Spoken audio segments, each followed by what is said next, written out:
Բարև ձեզ։ Առաջինի միջազգային ալիքի եթերում Հայաստանի կողքին հաղորդման հերթական թողարկումն է։ Այսօր կանդրադառնանք Հայաստան համահայկական հիմնադրամի կողմից իրականացրած մի քանի ծրագրերի։ Գեղարքունիքի մարզի լճապ համայնքում շուտով կգործարկվի նոր բուժամբուլատորիա։ Այն կսպասարկի լճապի եւ հարակից երկու համայնքների մոտ 4000 բնակչի։ Մանրամասները մեր առաջին տեսանյութում։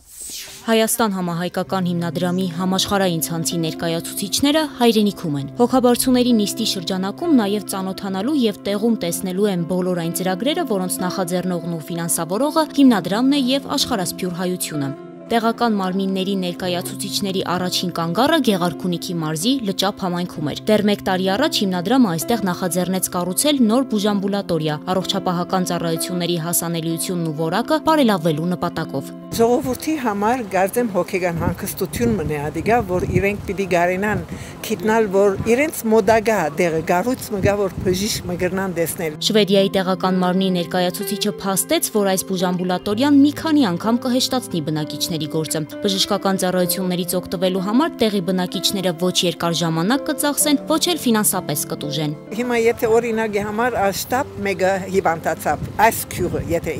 ինգադու ունինք, եթե ինքը իմ չիմանա, որ այսպիսի գառույց մգահոս, կիլոմետրերով պետք է ճանապարհորդե, որ գարենա ինքը հասնի առաջին օգնության։ Նոր կառուցվող բուժամբուլատորիան երկար սպասեցնել չի տա տեղացիներին։ Համայնքի բնակիչները արդեն որոշել են հերթական բժշկական այցն այստեղ է լինելու։ Տեղափոխվեն այստեղ ավելի լավ է, այստեղ ընդհանրապես անալիզի բաժաններ կա, անալիզներ կա, խսեր կտանք մարդիկ մեծ հասակներ են, պետք է հերույա աստե ավելի մոտ են։ Կառուցված շենքը համապատասխանում է բուժհաստատությունների կառուցման բոլոր չափանիշներին, հատկապես ցածր աստիճանավանդակներն ու թեքահարթակները կհեշտացնեն բուժառուների տեղափոխումն ու շարժը։ Շատ հարմարավետ աստիճաններով բարձրանում են 3 ոտ աստիճաններով վերև։ Եթե ի վիճակի չի պացիենտը, խնդրեմ, կա հարմարավետ շատ հարմարավետ թեքահարթակ նստասայլակով հենակներով կարող է հանգիստ մուտք գործել բուժամբուլատորիա։ Լճապի բուժամբուլատորիան շուտով կսկսի գործել, առավել հասանելի դարձնելով առողջապահական ծառայություններն ու բուժսպասարկումը։ Սևանի երաժշտական դպրոցը շուտով իր դռները կբացի սաների համար։ Նրանք դասընթացները կանցկացնեն լիովին նոր ու արդիականացված դասասենյակներում։ Մանրամասները մեր հաջորդ տեսանյութում։ Սևանի նորակառույց երաժշտական դպրոցը հյուրընկալել էր Հայաստան համահայկական հիմնադրամի տեղական մարմինների ներկայացուցիչներին աշխարհի տարբեր երկրներից։ Հունաստանի տեղական մարմնի ներկայացուցիչը դեռ նախորդ տարի էր ծանոթացել նախկին շենքի վթարային պայմաններին։ Հիմա նրա գնահատմամբ կառույցն ավելի անվտանգ եւ հարմարավետ է։ Այստեղ հիմա այցելելով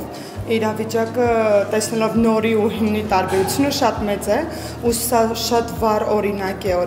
է, որ տեսնում են երիտասարդները ինչպես կարող են զարգացնել իրենց տաղանդները ունենալով նմանատիպ մշակութային կենտրոն։ Նորակառույց երաժշտական դպրոցում ստեղծվել են սովորողների համար անհրաժեշտ բոլոր պայմանները։ Սենյակները հագեցվել են նոր գույքով եւ երաժշտական գործիքներով։ Դաշնակահարուհի Մանեն դասերը նոր դաշնամուրով եւ նոր միջավայրում է անցկացնելու։ Պարապմունքների սկսվելուն պես անհամբեր է, թե երբ պիտի իրենց նոր դահլիճում բեմից առաջին ելույթն ունենա։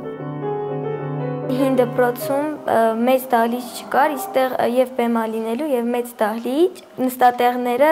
ընդեղ ավելի շատ քիչ էին,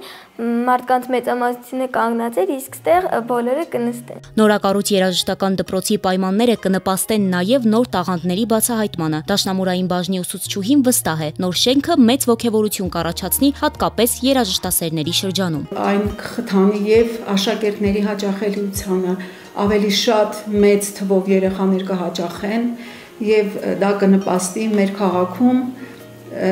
մատաղսերնդի երաժշտական դաստիարակության զարգացմանը։ Սևանի երաժշտական դպրոցում շուտով կմեկնարկեն դասերը։ Այստեղ կստեղծվեն նոր հնարավորություններ համայնքի արվեստասեր երիտասարդների համար։ Հիմնադրամը բազմաթիվ ծրագրեր է իրականացրել Հայկաձոր համայնքում։ Այդ մասին այսօր կզրուցեմ Հայկաձորի վարչական ղեկավար Նվեր Վարդանյանի հետ։ Բարև ձեզ։ Բարև ձեզ։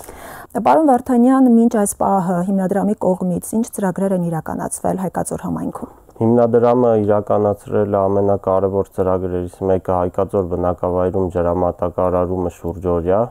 Մինչ այդ ջրամատակարարումը Հայկաձորում մարդիկ ունեցել են ջուր խմելու ջուր ունեցել են 3-ից 4 օրը մեկ անգամ։ Ծրագիրը իր հետ բերեց լիքը դրական փոփոխությունների գյուղում, մարդիկ կարող են մշակել իրանց այգիները, երբ ցանկացած բայից օրակից կարող են վերցնել ջուր եւ ընդհանրապես խնդիր չի տվել մինչեւ հիմա այդ ջրամատակարարման ցանցը։ Նշեցիք, որ մինչ այս խնդրի լուծումը բնակիչները 3-4 օրը մեկ խմելու ջուր նոր ունեցել են։ Հետաքրքիր է բացի խմելու ջրի հետ կապված խնդիրներից, կենցաղային հարցերում ինչ խնդիրների են բախվել բնակիչները մինչև ջրամատակարարման խնդրի լուծումը։ Դե բնական է դժվարությունները ջուր չլինելը դա դժվարություն է մարդիկ դրա պատճառով գյուղից գնացել են իրենց բնակավայրերը փոխել են ավելի հարմարավետ ավելի լավ պայմաններով բնակավայրերի հետ բնական է հիմա դա լուծվելուց Ոռոգման առումով խնդիրներ եղել է թե միայն խմելու ջրի հետ կապված։ Ոռոգման ջուր ընդհանրապես չի եղել, ոռոգում չի եղել, բայց այս ջուրը հիմա մարդիկ օգտագործում են եւ ոռոգման համար եւ խմելու հետագայում եթե ամեն ինչ լավ լինի փորձենք նաև ոռոգման հարցը լուծել։ Նշեցիք, որ մինչ խնդրի լուծումը բնակիչները նաև արտագաղթել են համայնքից ավելի բարեկեցիկ պայմանների բնականաբար ետևից գնալով։ Խնդրի լուծումից հետո ինչ դրական փոփոխություններ եք նկատում համայնքի բնակիչների եւ կենցաղավարության շրջանում եւ առհասարակ ինչ արձագանքներ եք նկատել նրանց կողմից։ Դե բոլորը շատ գոհ են ջրամատակարարումից Այդ իսկ պատճառով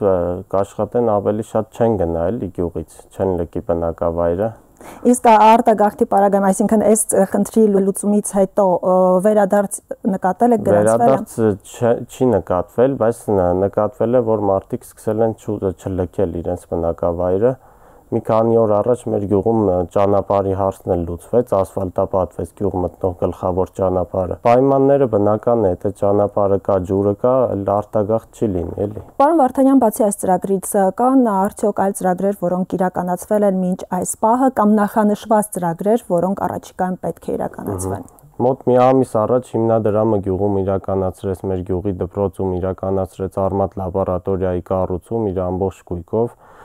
Դրանից հետո մենք պատրաստվում ենք դպրոցի բակում մարզադաշտ կառուցել հիմնադրամի ջանքերով։ Բնականաբար մենք էլ մեր համայնքապետարանով ամեն ինչի պատրաստ ենք աջակցելու, օգնելու, կողքը կանգնելու հիմնադրամի։ Իսկ ինչպես է որոշվում, որ խնդիրն է ավելի առաջնային։ Դե խնդիրները հիմնականում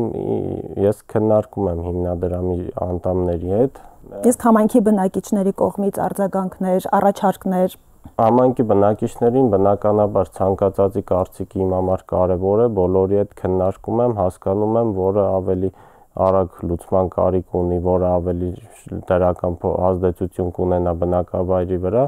ըստ այդմ որոշում ենք, որ հարցը լուծենք։ Իսկ նախանշված ծրագրերից ինչ կան առաջիկայում։ Առաջիկայում պատրաստելու ենք մարզադաշտ, որ զբաղվեն երեխաները եւ բասկետբոլի դաշտ։ Այսինքն մինչ այս պահը մարզադաշտ որպես այդպեսին չի եղել համայնքում։ Շատ փոքր տարածքում էր եւ շատ քիչ պարագաներով էր հագեցված էլի։ Պարոն Վարդանյան, որքանով է կարևորում նման նախաձեռնությունների իրականացումը Հայաստանի տարբեր համայնքներում, ոչ միայն Հայկաձորում։ Շատ մեծ կարևորություն եմ տալիս, որովհետեւ լուծում են շատ կարևոր եւ անհրաժեշտ հարցեր, իրականացնում են շատ լավ ծրագրեր եւ բոլորի կողմից գնահատված է այդ ամեն ինչը։ Պարոն Վարդանյան, ինչպես եք պատկերացնում համայնքի հետագա զարգացումը, մասնավորապես գյուղատնտեսության ոլորտում։ Հետագա զարգացման համար գյուղատնտեսության ոլորտում լավ կլիներ, որ դաշտերը դառնային ոռոգովի, ունենային մարդիկ ոռոգելու հնարավորություն,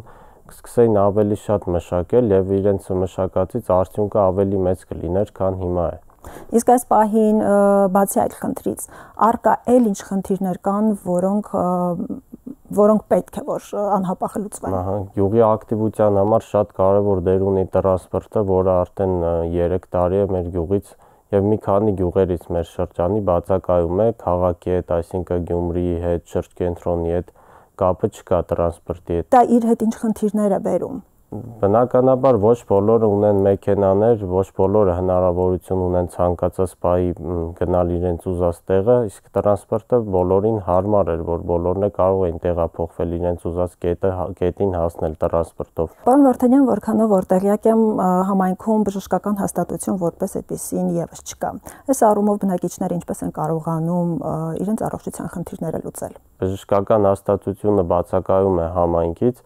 եւ տրանսպորտ չլինելով այդ բերում է խնդիրների, որ ինչպես նշեցի, ոչ բոլորը ունեն հնարավորություն ցանկացած պահի տեղափոխվելու, գնալու ստուգման եւ այլն եւ այլն։ Տրանսպորտի բացակայությունը բերում է խնդիրների, էլի մի շարք խնդիրների։ Շնորհակալություն, հիշեցնեմ մեր հեռուստադիտողներին, որ իմ զրուցակիցն էր Հայկաձորի վարչական ղեկավար Նվեր Վարդանյանը։ Իսկ մենք կհանդիպենք ուղիղ մեկ շաբաթ անց։ Ցտեսություն։